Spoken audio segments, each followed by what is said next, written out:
Every empire swears its money is safe. Every government insists its promises will last forever. And every time, history proves them wrong. From Rome to France, from the Confederacy to modern Lebanon, people have woken up to find their savings worthless, their salaries meaningless, and their futures stolen by systems they thought were rock solid. Collapse isn't a rare event. Collapse is the rule. The real question isn't whether financial systems will fail, but how you will protect yourself when they do. The illusion of permanence is the most dangerous financial mistake of all. We look at our bank balances and our national currencies, assuming they are bedrock. But money is not bedrock. Money is nothing more than trust, and trust can vanish overnight. This is why history is so brutal, yet so useful.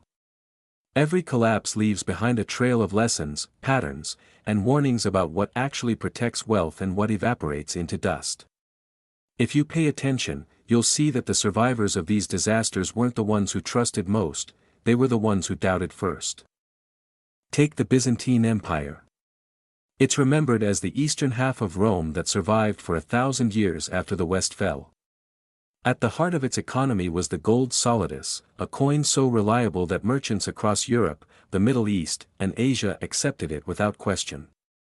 For centuries, it was the closest thing the medieval world had to a global reserve currency, but here is the part that repeats. You'd think they would have learned from Rome's earlier disaster with the silver denarius, where emperors debased the currency until it was basically tin with a silver wash.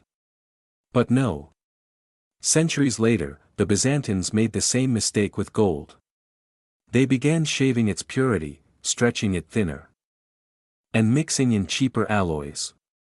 At first, no one noticed. Then, trust cracked. The coin that had anchored Mediterranean trade became just another piece of political fiction. Debasement destroyed its credibility, and with it, the Byzantine economy lost its stability. What survived? Not paper promises, not government decrees.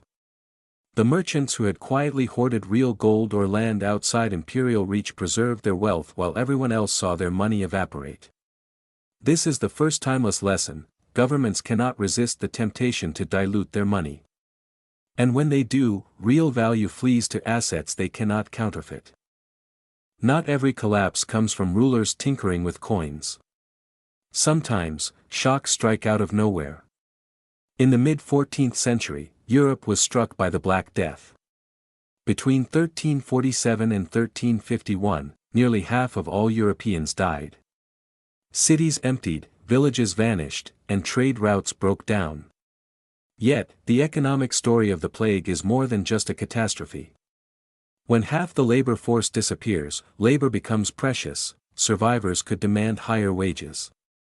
Food and land, once scarce, became relatively abundant compared to the surviving population. Families with liquidity, silver, goods, or even just the ability to work, suddenly held leverage they'd never dreamed of. Land that once cost a fortune could be bought for a fraction of its price. If that sounds uncomfortably familiar, it should. During the COVID pandemic, we saw a modern version of this. Supply chains disrupted, governments printing trillions to keep the machine running, and a wave of inequality where those with liquidity bought assets while those living paycheck to paycheck fell behind. The rhyme of history is clear: pandemics redistribute wealth. The survivors of the Black Death leveraged scarcity to climb the social ladder. Survivors of COVID with liquidity scooped up property and businesses that others could no longer hold. While pandemics show how fast shocks can flip an economy, the collapse of banking in Renaissance Florence shows us something just as vital: institutions that look too big to fail can fall like dominoes. In the 1340s, Florence was Europe's financial capital, home to powerful banking families like the Bardi and Peruzzi. These houses lent heavily to kings, most disastrously to Edward III of England, who defaulted on his loans during his wars with France. When the king stopped paying, the banks collapsed. Depositors were ruined. Trade froze.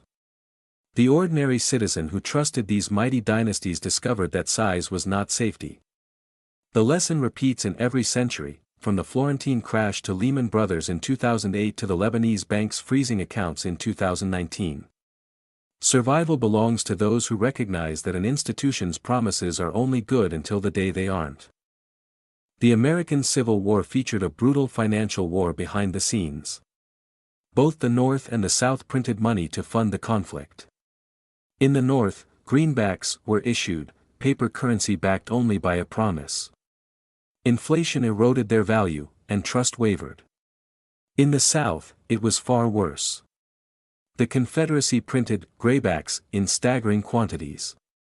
By 1865, Confederate currency was not just weak, it was dead. What mattered in that collapse were hard assets. Land, food, and gold held value while money became a cruel joke. Your own country has already lived through a currency collapse. Protection came not from the paper in your wallet, but from holding value that the system could not inflate away. France offers a similar case study. In the 1790s, revolutionaries issued assignats, paper notes supposedly backed by seized lands. Instead of stabilizing the economy, the government printed them with abandon. Prices spiraled, and soon the assignat became worthless. Farmers refused to sell food for paper, demanding silver instead. The winners were those who held food, gold, or property, things the government couldn't print. Fast forward to Lebanon, 2019 to 2021. Banks did the unthinkable, they locked the doors. Citizens woke up to find their deposits frozen and their currency collapsing. The Lebanese pound lost over 90% of its value. An entire middle class was wiped out. The lesson was brutal: your money in the bank is not a treasure chest. It is a loan you've made to an institution that can decide, in a crisis, not to pay you back. The people who survived best were those who diversified abroad, held physical gold, or kept cash outside the banking system. If this sounds far away, remember 2008, when Americans watched their homes repossessed while banks were bailed out.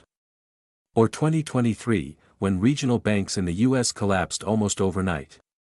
Too big to fail is a fairy tale we tell ourselves until the door slams shut. History shows there is no single answer, but there is a constant theme. Survival comes from recognizing what holds real value when illusions collapse. Byzantium, it was gold; Black Death, it was liquidity and land; Florence, it was not trusting; too big to fail, banks; Confederacy/France, it was hard goods and food; Lebanon, it was getting out of the system before the doors closed. The paradox: collapse is both a tragedy and an opportunity. For the unprepared, it is ruin. For the resilient, it is the moment to acquire wealth at a fraction of its former cost. But wealth isn't just about what you own, it's about what you can do. The survivors of history were those who could create value when others could not: the baker, the craftsman, the farmer. In every crisis, money loses meaning, but production never does. The deeper protection is a combination of real assets, real skills, and the awareness that illusions always collapse. Every crisis is a transfer, from the many who trusted to the few who prepared. From paper promises to tangible value, the question is not whether everything falls apart. It always does. The question is, will you be one of the many left holding promises, or one of the few holding something real? History doesn't repeat, but if you ignore it, it will crush you all the same. If this gave you a new perspective, hit subscribe. History has the answers. I'll show you where to look.